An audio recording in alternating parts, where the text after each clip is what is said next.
two most widely used FSAs, flexible spending accounts, are the dependent care and health savings, and we're going to talk today about the dependent savings.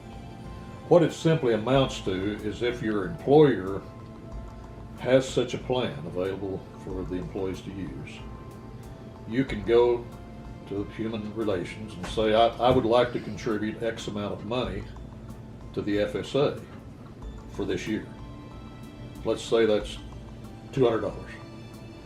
So for that year, for that plan year, you would be committed to contributing $200 per month for that year. Okay. And this is money that you don't pay tax on. It's a pre-tax contribution, so that's an advantage.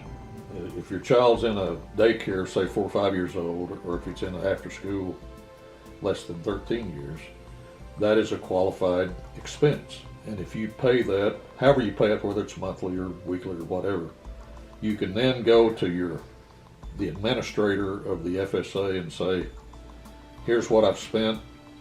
You have to have support for that spending, and they'll reimburse you for the amount of money that you spent. So the initial actual expense payment is out of your pocket again, but you can go to your this contribution that you've made and get that money back. If you don't use it, you lose it. The IRS has simply come up with a new set of limitations, or a different set of limitations. They've relaxed the limitations. And basically all that means is, let's take, for example, you've lost your job. Yeah. You're now home taking care of a child. You no longer have that expense, and you're putting into this plan, you've committed to put into this plan several $100s a month, and you're not spending it. Right. Back to the use it or lose it. Right, yeah. So you can now go to the employer and say, look, here's the deal. I'm taking care of my child and will be as long as he's not in school.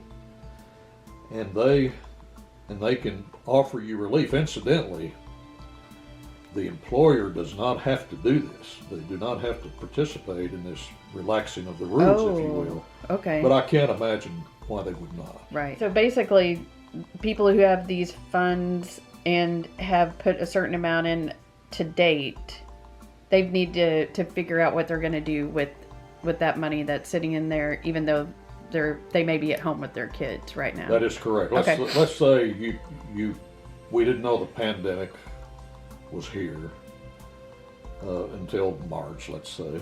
So you've made 3 months of contributions. Right. Yeah. That money does not automatically come back to you under this program. You have to use it that particular plan year. But you can go to your employer and say, well, what about April through December? I'm putting in, say, $200 a month, and I'm not going to be spending that $200 a month. I would like for you to give me relief such that I don't have to make that contribution during the rest of the year. Right. They can either say yes or no, but I can't imagine them not doing that. Right.